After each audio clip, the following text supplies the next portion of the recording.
tjetër për sa i përket prezantimit apo prezantimeve të bëra në këtë panajir libri. Ajo që do të bëjmë sot në këtë seancë është prezantimi i 3 projekteve madhore albanologjike që Akademia e Shkencave është duke zhvilluar, pra konkretisht Historia e Shqipërisë, Fjalori Math i Gjuhës Shqipe, edhe Enciklopedia Shqiptare. Pa humbur kohë, unë do t'u jap fjalën profesorëve nderuar që janë në panel, përkatësisht drejtues të këtyre projekteve, dhe do dëshiroja për arsye kohe ta filloja me profesor Shabanin për një prezantim të projektit të Enciklopedisë Shqiptare. Profesor.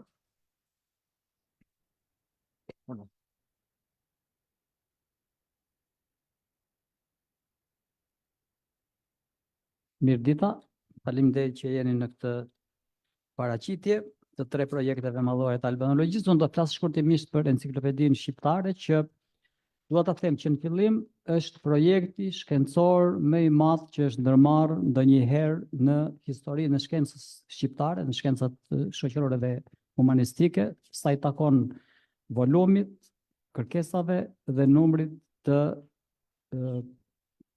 kërkuesve të përfshirë në realizimin e tij. Vetëm në redaksit e ngritura deri më tani janë 107 veta, pa në Shqipëri dhe po kaq në Kosovë, përveç një redaksie të vogël të ngritur në Maqedoninë e Veriut, pa llogaritur numrin e madh të autorëve që sipas një pjese duhet të jenë tek 1000, sipas një vlerësimi që kam bërë unë duhet të jenë rreth 1500, praktikisht e gjithë elita intelektuale e Shqipërisë do të jetë e përfshirë në realizimin e këtij projekti, edhe për shkak të karakterit të tij si një projekt që shtrihet në të gjitha fushat e dijes dhe të disiplinës. Enciklopedia Shqiptare është llogaritur si një amz e trashëgimisë dhe e identitetit shqiptar dhe si një propozim yni për vlerat më të mira të popullit shqiptar në një të ardhme të përfshirjes së këtij vendi në Europën e Bashkuar.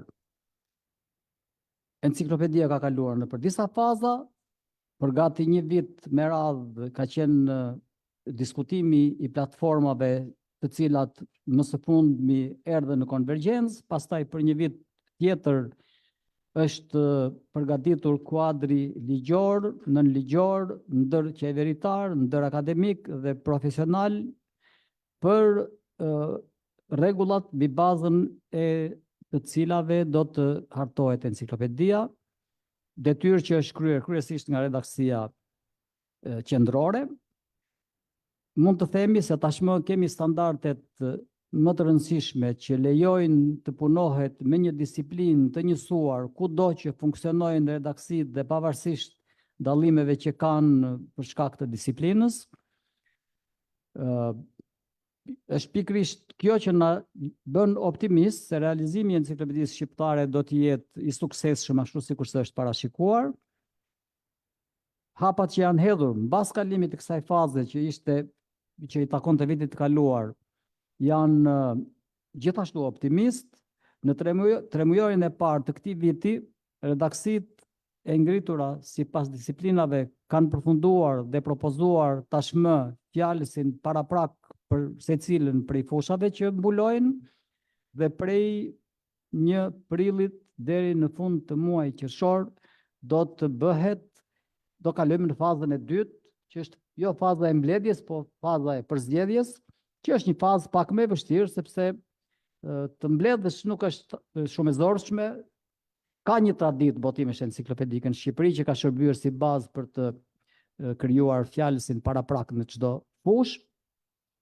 Janë botimet 2 fjalorë enciklopedik, fjalori enciklopedik i Shqipërisë dhe fjalori enciklopedik i Kosovës, janë fjalorë tematik, janë fjalorë krajinor që kanë shërbyer si bazë dhe si burim për çdo njësi enciklopedike që do të jetë zë artikull më vete në botimin e ardhshëm. Në fazën e tanishme duhet të bëjmë përzgjedhje. Përzgjedhja sigurisht është më e vështirë, por është një gjë që duhet të bëhet me do e mos, sepse me enciklopedi nuk bëhen qoka, nuk plotësohen dëshira, realizohet paraqitja e vërtet e trashëgimisë, e vlerave, jo vetëm shpirtërore, materiale, por dhe natyrore të vendit. Kjo do të bëhet duke respektuar kriteret e njësuara që janë miratuar në të gjitha nivelet e redaksive, të cilat tashmë përbëjnë një rrjet vertikal me hierarki të përcaktuara, me përgjegjësi të përcaktuar, me jurisdiksion të përcaktuar, duke filluar për kriterit të përfaqësimit. Në enciklopedi pranohen ato vlera që përfaqësojnë në shkallë ndërkombëtare, në shkallë kombëtare, në shkallë rajonale.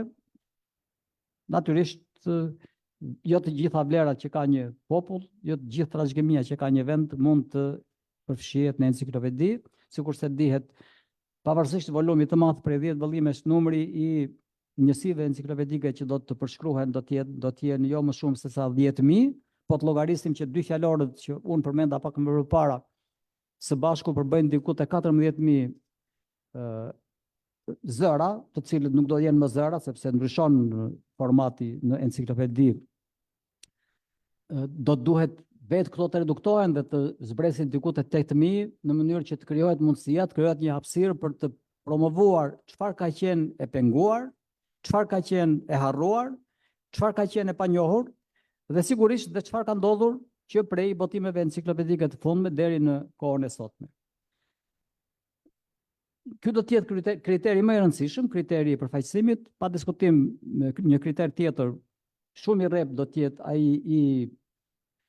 i kompetencës, i përgjegjësisë, do të jetë realizimi i artikujve do të bëhet prej atyre që kanë kompetencën shkencore, që kanë dhënë një dëshmi se kanë kompetencën shkencore të mjaftueshme për të realizuar një botim të natyrës së enciklopedisë.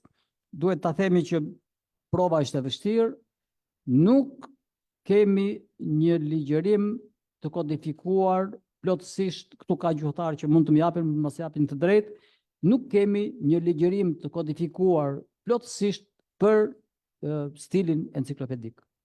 Është kjo enciklopedi që do zgjidh një herësh edhe këtë problemin e një ligjërimi të njësuar, të kodifikuar, me një palë standarde, me një palë kritere, pa preferenca, gjithashtu pa polemik. Enciklopedit nuk bëhen për të zgjidhur polemika, nuk bëhen as për të bërë zbulime, bëhen për të konfirmuar gjendjen e dijes dhe për të shërbyer si këshilltari më i mirë për njerëzit që kanë nevojë për informacion dhe sigurisht edhe për ata që duan të shkojnë përpara në formimin e tyre.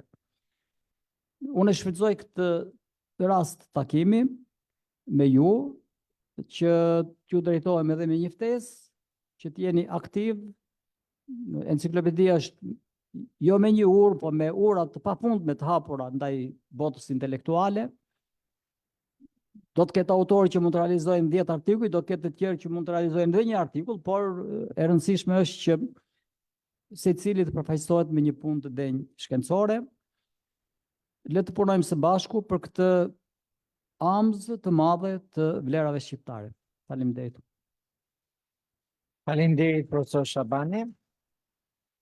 Jo për të plotësuar, por ne sot sapo shpërnda me njoftim pas miratimit që kryeredaktori i Enciklopedisë Shqiptare bëri për programin e punës 3 mujor të redaksive. E konkretisht në datën 30 prill do të zhvillohet takimi, pra një workshop me të gjitha redaksit e fushave të pjesës tonë, pra të Tiranës. Po ashtu, brenda datës 25 maj do të bëhet një takim i përbashkët i redaksive të fushave Shqipëri dhe Kosovë, për të kaluar më pas në një mbledhje të redaksisë qendrore në muajin korrik. Faleminderit profesor Dhenjeri, ja fjalën profesor Neritanit për të folur, për të na prezantuar projektin Historia Shqiptare.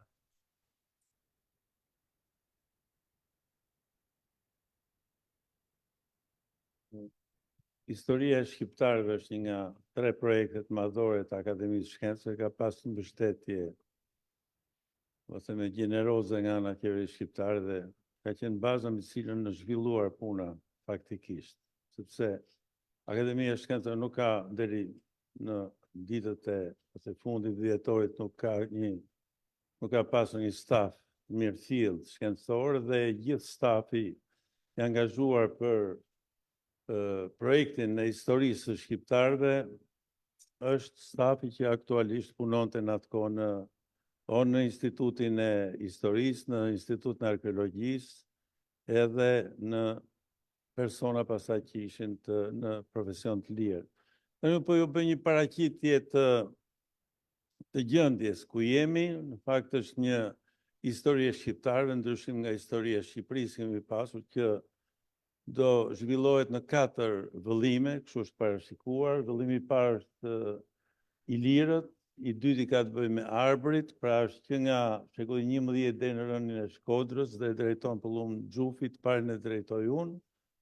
I treti ka shqiptarët në sundimin Osman nga shekulli 16 deri në 1912, drejtohet nga Ferit Duka si redaktor kryesor, dhe i 4 shqiptarë në shekullin 20 që drejtohet nga Pascal Milo. Vazhdojmë. Natyrisht janë 2 redaktor kryesor të gjithë punimit që jam unë dhe Pëllum Xhufi, por siç e shikoni është një punë kolektive ku secili vëllim ka një redaktor përgjegjës. Pyetja që ka qenë pak a shumë një pyetje mediatike është a do rishkruhet historia? Historia nuk rishkruhet, në kuptimin që do ketë një histori ndryshe nga është thënë përpara, duhet të jemi qartë se ka një seri narrativash që historia e shkruar përpara 1990-s ka qenë një histori e shkruar nën diktatin e regjimit komunist, gjë që nuk është e vërtetë për të gjitha aspektet. Natyrisht ka pas, ne dim që ka pas një vetë kontroll të autorëve, po mund të themi që ajo histori e shkruar nga autor të shkruar dhe ka qenë histori korrekte, histori serioze. Natyrisht që tema, sidomos tema që vinë sa më afër ndaj të tashmes kanë vend për diskutime, por unë mendoj që nuk do ketë ndryshime rrënjësore, përveç faktit që, siç e shikoni, ka qenë e shkruar në 4 vëllime, kemi një ndarje të ndryshme nga 4 vëllimet, siç ju tregova. Vazhdojmë me dhe për faktin që kemi një pasuri të madhe kërkimore, tu kam dhënë ato votimet që lidhen me monografit e botuara pas vitit 2002, kur është botuar në historia e Akademisë Shkencave në atë kohë, historia e Shqipërisë. Vazhdojmë. Shikoni vetëm për Ilirët kemi numër monografish që sjellin materiale me shumë interes, por dhe një vështrim më të gjerë të historisë, jo vetëm nga shqiptarë, por këtu kemi dhe autor John Wilkes apo Pierre Caban. Vazhdojmë. Siç është edhe në rastin për vëllimin e dytë që ka të bëjë me Arbërit, nuk kemi vetëm Pëllum Xhufin që është natyrisht autori kryesor që ka trajtuar, kemi Schmidtin, kemi Nadin, vazhdojmë, Lucian Nadin edhe Oliver Schmidtin, natyrisht për të më thënë për Noel Malcolmin, që hapin diskutime në shumë tema, në të cilët patjetër që historia e shqiptarëve do të mbajë qëndrimin e vet. Natyrisht ka pas një seri aktivitete, shtu kam sjell më tepër nga arkeologjia, një sër konferencash ndërkombëtare dhe kombëtare që kanë sjell materiale të reja, një vështrim të ri. Vazhdojmë. Dhe natyrisht që historia do jetë në të njëjtat, po themi trase, do jetë një vepër kolektive ku ftohen autor kompetent, nuk do ketë karakterin një monografie, do përbëhet nga disa kapituj, natyrisht do të inkludohen në një logjikë caktuar që është logjika një teksti, pra e një punimi i cili do të jetë në shërbim të gjithë atyre që duan të dëgjojnë s'ke në dorë një vepër përmbledhëse për gjithë historinë e territoreve ku është zhvilluar populli shqiptar. Pra nuk do jetë një histori vetëm brenda e territoreve brenda kufive të Shqipërisë, por në rastin po them për vëllimin e parë, cilin po ja shpjegoj, si redaktor përgjegjës e të gjithë hapësirës në cilën janë sot shqiptarët, janë zhvilluar gjatë historisë shqiptarët. Pra do përmbaj jo vetëm territorin e Republikës Shqipërisë, do përmbaj Dardaninë antike, që është Kosova e sotme, do përmbaj Maqedoninë e Veriut, kemi vazhdimësi të popullsisë shqiptare, do përmbaj Epirin, jo vetëm pjesën e Epirit që është brenda kufive, po dhe Epirin që ka mbetur jashtë kufive të Shqipërisë, natyrisht dhe pjesën e Dalmacisë, pa pasur asnjë paragjykim politik. Pra, e zhvillohet do trajtohet historia e këtyre pjesëve jo si një reakcion ndaj historiografisë greke, dhe asaj serbe, të cilët në përgjithësi kanë bërë studime ku duan të justifikojnë pretendimet e tyre mbi këto territore. Edhe shikoni që problematikat kryesore, po i marr problematikën e periudhës prehistorike, është etnogeneza dhe problemi neolitizimit, do trajtohet kryesisht nga profesor Adem Bunguri. Kjo ka të bëjë me popullsitë më të hershme të vendit tonë, natyrisht që do trajtohet që nga paleoliti, por fokusi do jetë në atë proces që nis fillimin e asaj që është sot popullsia shqiptare. Pra, jo për një bindje, po themi të karakterit romantik, të lidhur me rilindjen që e vendos në linearen shqiptar dhe pelazgët, por një studim i serios që trajton popullsitë më të hershme, procesin e neolitizimit, ardhjes së popullsive neolitike që ngulen në territorin e vendit tonë gjatë periudhës neolitit, pastaj për të kaluar në atë që kemi quajtur prej lirët, kjo terminologjia nuk është e jona, në fakt është e Çoviçit, që është një arkeolog, dhe Benazit janë arkeolog të Jugosllavisë dikurshme, shpeshherë na akuzojnë ne për nacionalizëm, dhe pastaj për kalimin tek proto-ilirët deri tek arbërit. Vazhdojmë.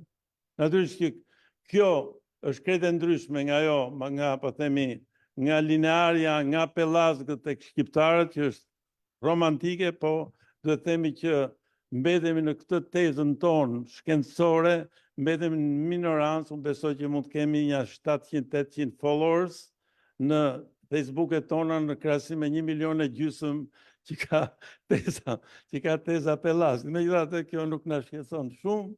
Prehistoria Adem Bunguri është natyrisht figura kryesore bashkë me Muzafer Korkutin, kemi atë që thash me fillimet e shoqërisë me neolitin, që është një neolit, me paleolitin Adriatik lindor, për të arritur pastaj në epokën e neolitizimit, ku fusha Korçës është çelësi i leximit të kësaj popullsie, që është popullsia e parë proto-indo-europiane. Pra ajo që ndryshon nga e kaluara, ku kishte një prerje midis asaj që quhet popullsia pelazge, që konsiderohet si jo indo-europiane, teza e re, edhe e faktuar arkeologjikisht, flet për një dyndje në neolit të popullsive që vinë nga Azia e vogël dhe që janë popullsi indo-europiane. Dhe kjo i shkon për shtat komunikimit tim me kryetarin e Akademisë, jemi shumë dakord me këtë që kjo kemi një preardhje nga pelazgët, po jo në kuptimin vulgar që pretendojmë për pronat e tyre. Pra dhe arrim pastaj në zhvillimin e asaj quhet etnogeneza në epokën e bronzit, ajo porosia që kemi dhënë si redaktor, ne nuk duam monografi arkeologjike, ne duam interpretimin historik të kësaj periudhe. Besoj që shkrimet e para që ka sjellë profesor Bunguri tregojnë që jemi në të njëjtën linjë, po i bie shkurt për të kaluar pastaj në periudhën tjetër. Vazhdojmë.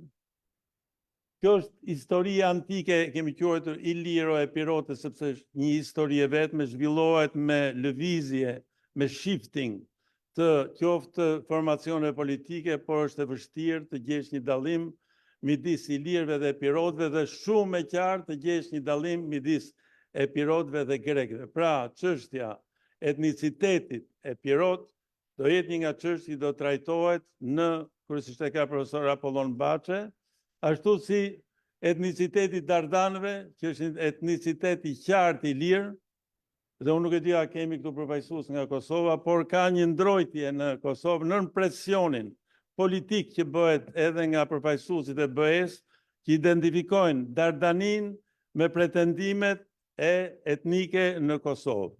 Pra, për t'i bërë, po themi, ka një lloj tolerancë ndaj pretendimeve serbe për një Kosovë, po themi etnike serbe në mesjet, dhe kjo ndikon shumë, e kam vënë edhe nga takimet e fundit, mbi brezin e ri të arkeologëve. Derisa arri, unë nuk e konceptoj, kemi qenë në takimin e fundit në konferencën që bëm në Prishtinë, një ditë të tërë nuk u përmend asnjëherë Dardania. E tha, ore jemi në Dardani apo ku jemi? Pra, në këtë rast, unë mendoj që gjithmonë shkenca duhet të jetë e lirë nga paragjykimet politike, por nuk mund t'i nënshtrohet paragjykimet politike. Mirë, vazhdojmë. Edhe kjo është periudha e antikitetit, ka që nga fillimet e krimit të njësive të para shtetërore në shekulin e 7, që lidhet me krimin e qytetërimit parë i lirë, dhe ku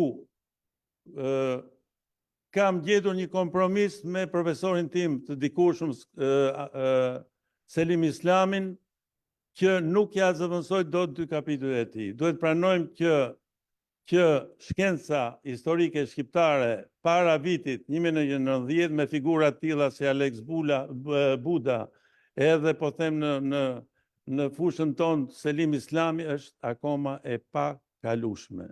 Unë po ju them sinqerisht që këto 2 kapituj nuk i kaloj dot dhe do t'i marr siç janë.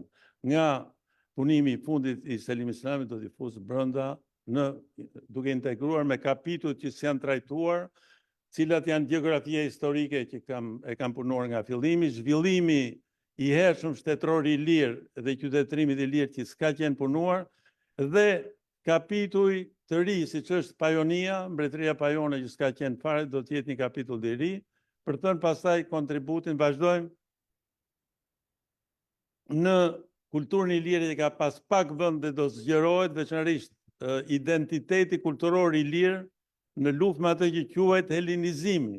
Pra ka pas një tendencë që ri për të rije tani, për të qenë larg interpretimeve etnike në arkeologjinë shqiptare, do çdo gjë që themi që është e lashtë i lirë është konsideruar si nacionalizëm. Unë mendoj që i lirët kanë identitet të theksuar, qoftë politik me mbretërinë e tyre, qoftë kulturor me formimin e qyteteve edhe fizionomisë tyre, dhe këtu po ju jap një shembull të shkurtër, Bylisi përballë Apollonisë, 2 qytetërime që zhvillohen afër, po janë të ngjashëm, po janë 2 qytetërime paralele. Po ju jap një gjë të shkurtër. Tu keni Agoran e Bylisit, shikoni organizimin e hapësirës së gjerë, sepse ishte një agora që pranonte të gjithë.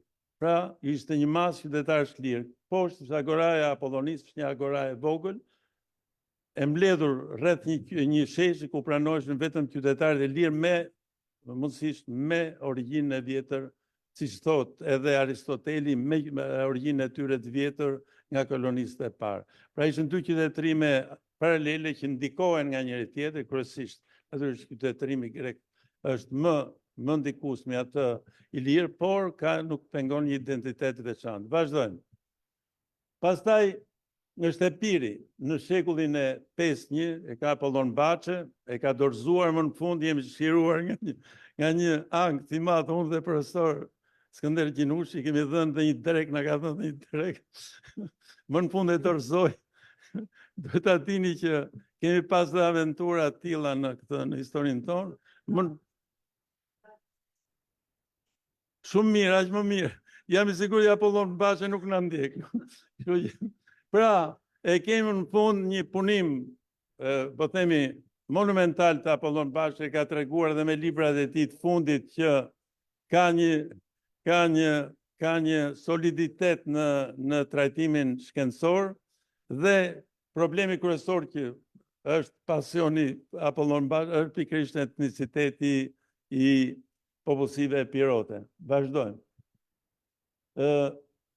Antikiteti i vonë është ndarë në ndryshe nga që kemi trajtuar përpara, ka qenë i njëjtë dhe i shkurtër, kemi dhënë një hapësirë më të madhe me Dardanin, jo vetëm si mbretëri lire, po dhe me vazhdimin e saj Luan Përzhida, që është një nga bashkautorët tonë.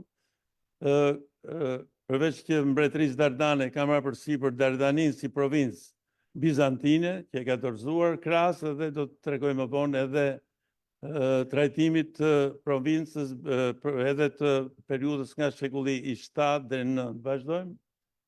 Natyrisht që ç'ndodh me ilirët pas pushtimit romak ka qenë një temë e madhe, ka qenë tema e romanizimit e egzageruar dhe e deformuar.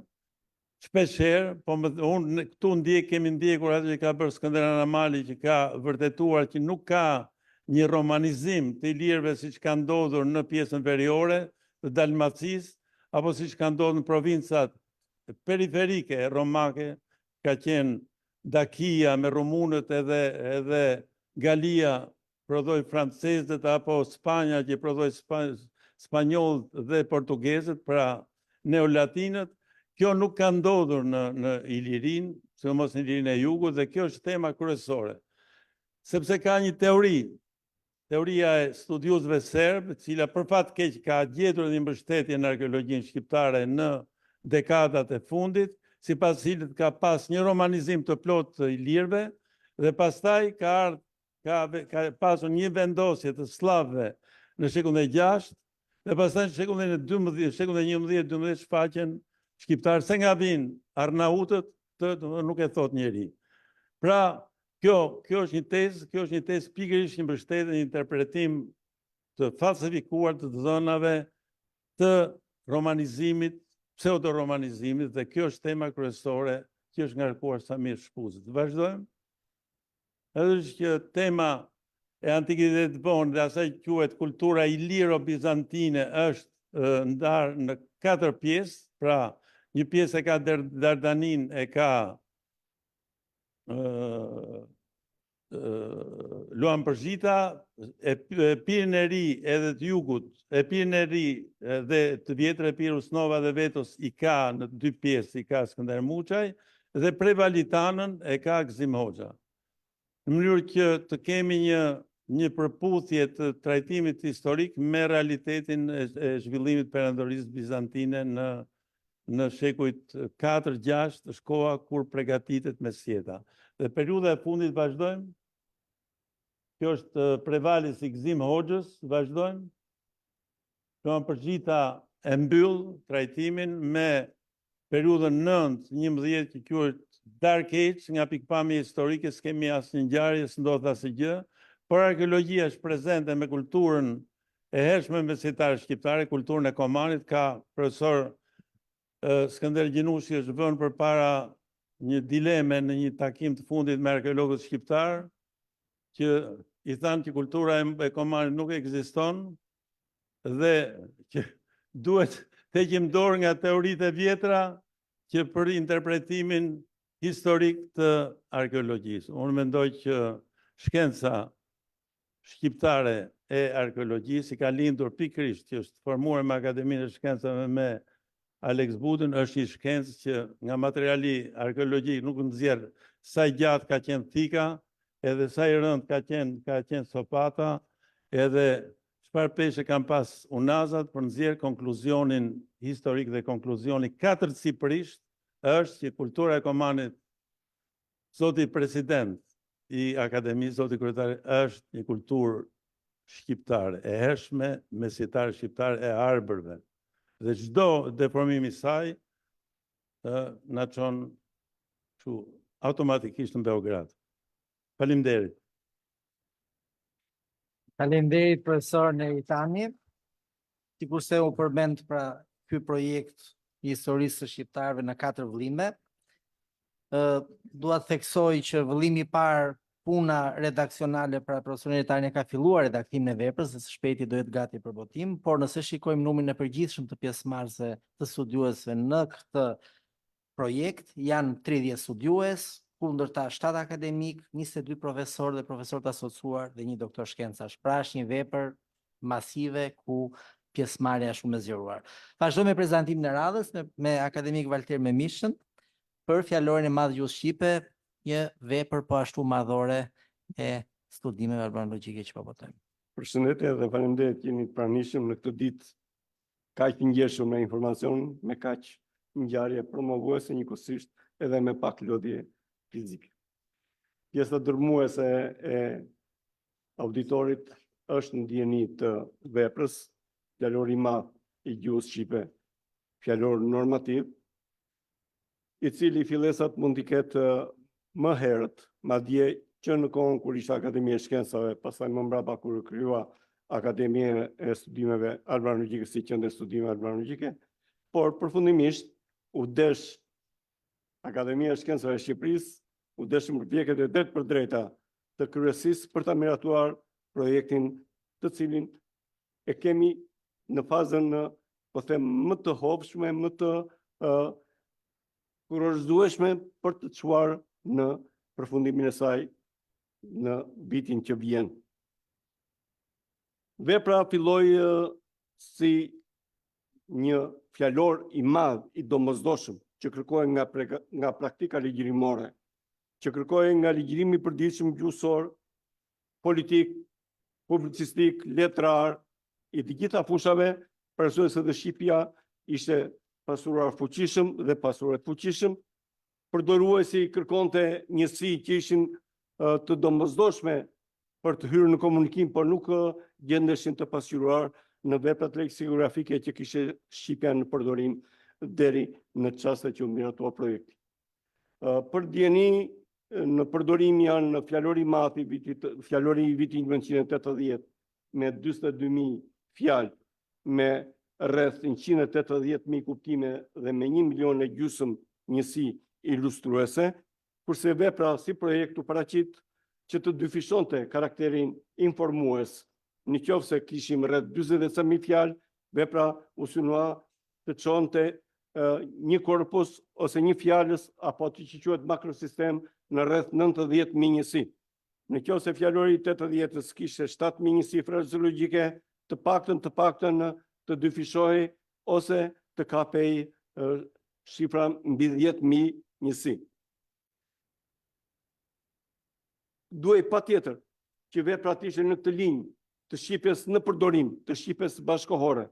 Prandaj dhe projekti u paraqit si vepër jo vetëm të rishte karakterin informues, të dyfishonte njësitë leksikore dhe të disafishonte njësitë semantike, kuptimet, por të ishte dhe vepër normative, duke ngritur, duke dhënë një status të ri shumë fjalëve të ligjërimit, po them, të fjalëve që gjendeshin në krahina, në dialekte ose në format pasive, të fuste shumë njësi të leksiku terminologjik, për arsye se shkenca, dija, teknika sot është bërë gati pjesë e pandar e jetës së secilit për nesh dhe shumë fjalë që deri dje mund të ishin terma, sot janë shterminologjizuar dhe përdoren normalisht madje edhe nga fëmijët të moshës parashkollore, jo më pasaj ata që janë të arsimuar. Mjafton të referojmë vetëm fushës së kompjuteristikës dhe sa që quhet teknologjia e informacionit, të shohim se sa fjalë që deri para 10-15 vjetësh mund të ishin në një suaz, në një qertull tepër të ngushtë, se janë pjesë e ligjërimit të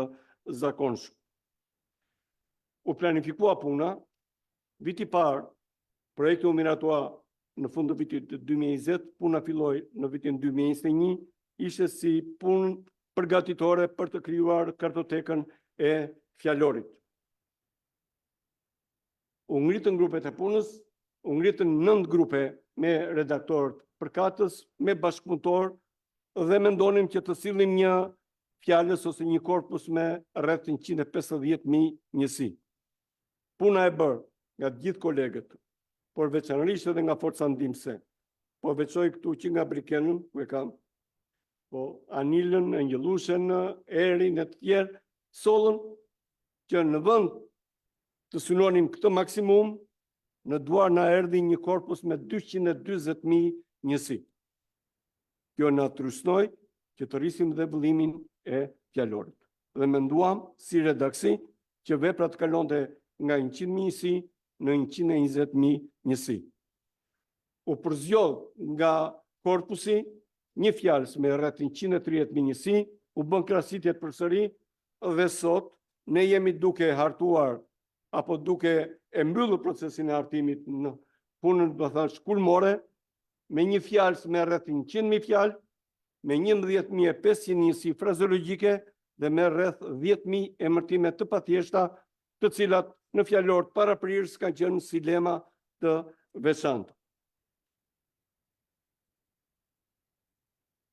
Deri në fund të vitit 2023, që ishte viti i fillimit frontal të punës artuese, pranë Sekretarisë Shkencore dhe Teknike ka ardhur një material me rreth 18 milion karaktere, ose 7.200 faqe kompjuterike, duke llogaritur faqe kompjuterike me 2.500 njësi.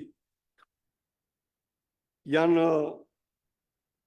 hartuar gati 78% e fjalëve, janë pasqyruar rreth 35.000 deri 36.000 vargje sinonimike që japin një vlerë tjetër, një frymëmarrje tjetër veprës.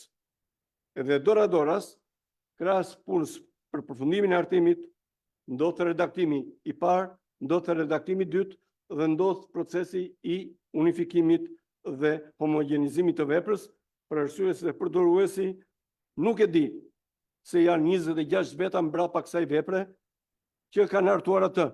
Ai do thjesht dash informacionin nga fjala për të marrë, për ta lidhur me konceptin, me realit e tjera.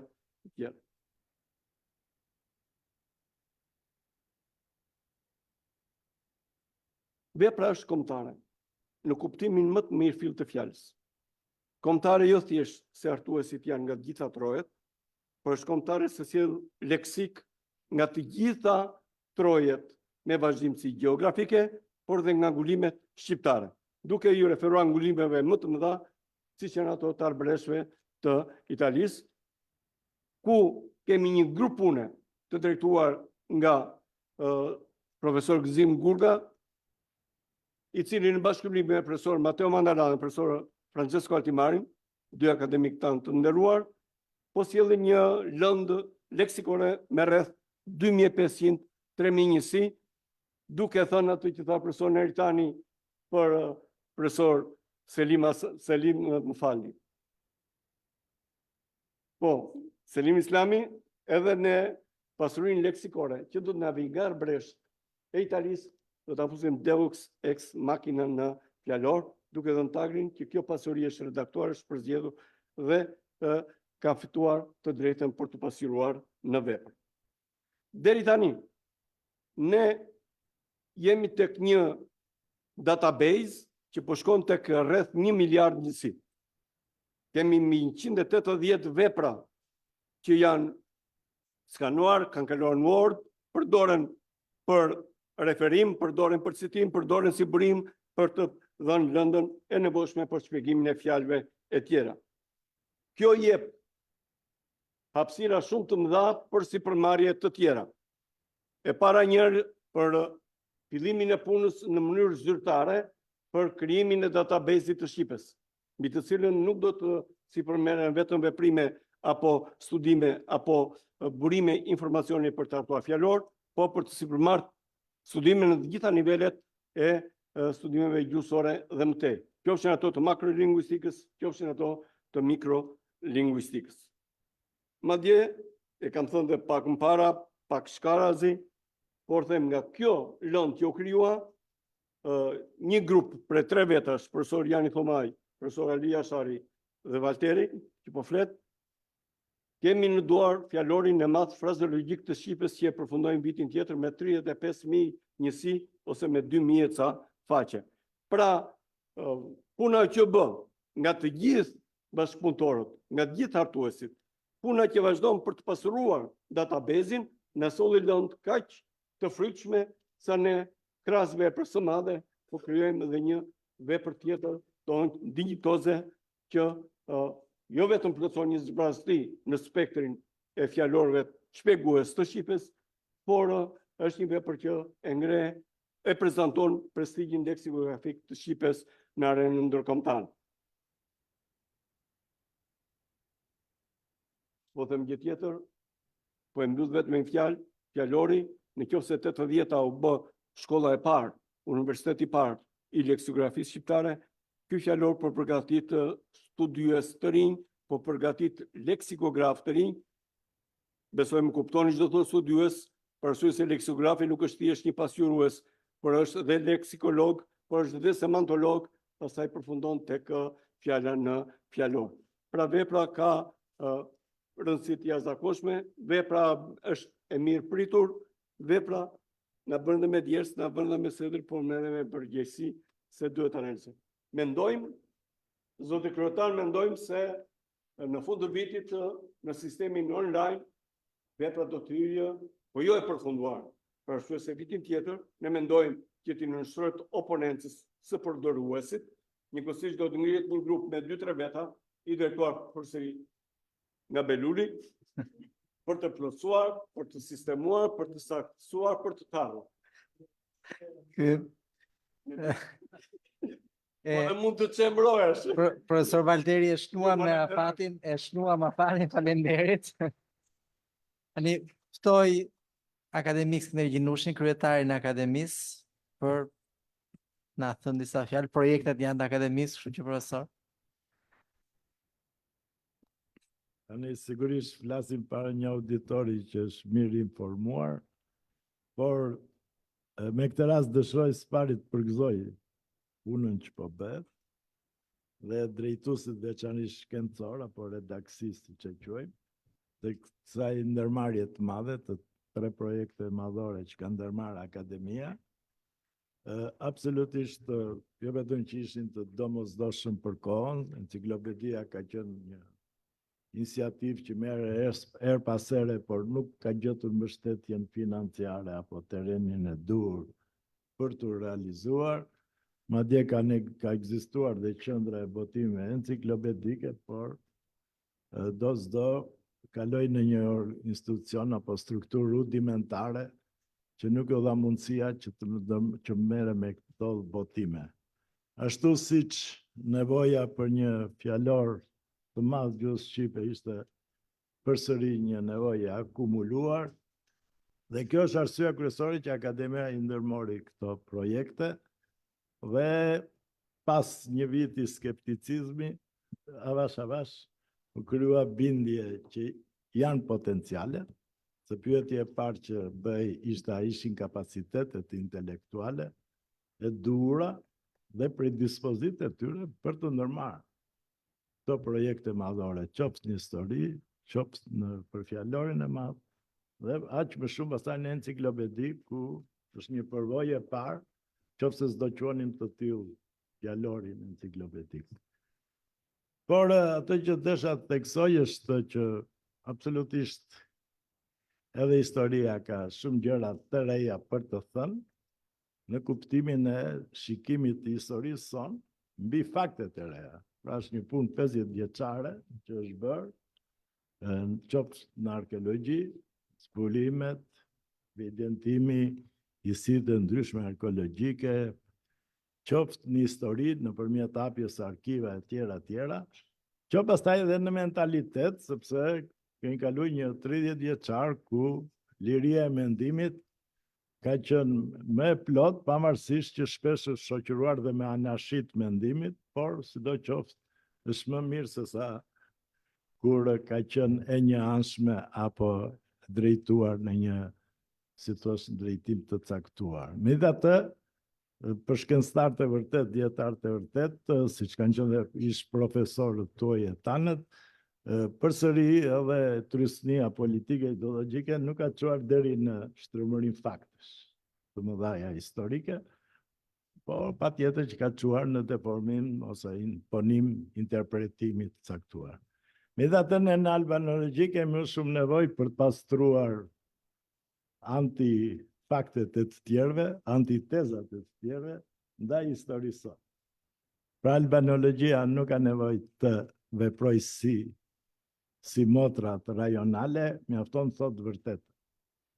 Thotë vërtetën dhe absolutisht kjo është një tezë e gjithë pranuar, është një realitet, dhe ne shohim dhe na paraqitja që bëri Neri tani që më detajuar për periudhën më të debatueshme në aspekt në raport me të tjerët, sepse pastaj fillon historia jonë, aty kemi debatin brenda njëri tjetrit, dhe aty merresh më kollaj, në fakt ngatrohemi më shumë, dhe pikërisht del qartë që ka një sër tezash të cilat rikonfirmohen, vërtetohen më mirë, shkencërisht, dhe prandaj shpresojmë që produkti do të jetë një nga arritjet ose një nga modelet e historisë të bazuara më mirë shkencërisht edhe të shoqëruar me gjithë referencat e duhura shkencore, pra dhe na forma të jetë konform standardeve.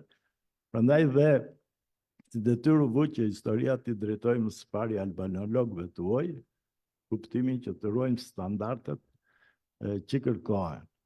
Por do theksoja këtë që kjo është dhe një përvojë për të thënë se ku duhet drejtohet albanologjia në të ardhmen, puna e instituteve, pra së pari duhet nisemi na problemet madhore dhe detyrat madhore që shtrohen para albanologjisë, dhe në funksion të tyre duhet jenë studimet e tjera. Do thosha që albanologjia mund mendosh që nëse në fillim është si një qytet i ri, që në fillim ndërton se cili shtëpinë e vet, avash, lagjet e tyre, pastaj fillojnë bëjnë rrugët, pas kësaja vjen momenti që duhet risistemuar qyteti. Dhe vjen momenti pastaj ku duhet bërë bulevardet, duhet mendu për qytetet e të ardhmes, kur bëhen lagjet model të së ardhmes, pra zhvillimi vertikal i qytetit, pra dhe nëpërmjet projekteve madhore që janë shumë të avancuar në teknologji se ato të pashme. Dhe pikërisht këto 3 projekte, këto 3 botime, janë udhërëfyese ose më saktë se këto janë detyrat themelore të albanologjisë, dhe në funksion të saj duhet vëmë gjithë punët e tjera. Dhe fakti që ne këto e përballuam, edhe në kushtet ku ende nuk ishte bërë bashkimi i midis instituteve dhe Akademisë së Shkencave, kemi më lehtë për të përballuar këtë punë në të ardhmen. Kjo është dhe një mënyrë pastaj, sepse dihet që kapacitetet tona intelektuale në tërësi ende financimi për shkencën nuk është në atë nivel që duhet, pra quhet sukses që arritën të financohen 3 projekte pas kaq vjetësh, por mënyra për të shumuar në thojza dhe institutet është që pikërisht duhet kuptuar që vetë institutet, punët e tyre, duhet i realizojnë jo vetëm me punonjësit e brendshëm, por në bashkëpunim me të tjerë nëpërmjet projekte. Projekte ku ftohen edhe pedagog të universitetit, apo të huaj sipas rastit, dhe shumëfishohet forca, ku si të shumëfishuam ne me 2 akademik u bëm 50 gjuhëtar për të bërë fjalonin. Pra niset nga 2 dhe ngrihet ekipi. Si që bëm me historinë, nisi me 3-4 historianë dhe ata ngrën ekipit për të bërë ekipi për 20 ca historianësh për të shkruar këtë rast historinë, apo si që foli Valteri për projektet të tjera. Pra dhe kjo është mënyra se si mund të shtojmë kapacitetet tona dhe të bëmë në lëvizje të gjithë kapacitet që ekziston jo vetëm brenda Akademisë Shkencave, Universitetit Tiranës, po dhe më gjerë. Dhe kjo është dhe mënyra pastaj që nëpërmjet kësaj pune i tregon dhe qeverisë që vërtet duhen shtuar kapacitetet intelektuale, pra duhet shumëfishuar investimi, qoftë intelektualisht, qoftë në logjistik, se po të krahasosh edhe me vendet e rajonit, ne jemi mbrapa në këtë drejtim, mjafton t'i referohesh rezultantes që tregon se ku është niveli i kërkimit shkencor. Investimet tona për kërkimin shkencor si janë aste 0,1-0,2% i GDP-s, nga 2% që është mesatare e Evropës, pa përfshirë investimet private që ata mund të shpesh janë më të mëdha se ato shtetërore. Pra kjo është një ambicie që duhet ta kemi të gjithë, por ashtu siç duhet bëjmë të kuptoj politikë bërësit për të investuar më shumë, duhet të tregosh që ka dhe kapacitetet për t'i thithur këto. Siç u dyfishua apo trefishua buxheti ynë, pikërisht duke treguar që mund të realizojmë projekte të tilla madhore. Kështu që shpreh edhe një kënaqësim për ecurinë e punës deri tani, besimin që do i mbyllim me sukses dhe sfida më shumë i mbetet Shabanit tani për enciklopedinë. Faleminderit. Faleminderit profesor. Atë erdhëm në fund të këtij aktiviteti. Falenderoj pjesëmarrësit, falenderoj panelistët po ashtu dhe besoj se do vazhdojmë me aktivitetin e radhës në orën 5 te salla. Jo, kemi edhe një tjetër te salla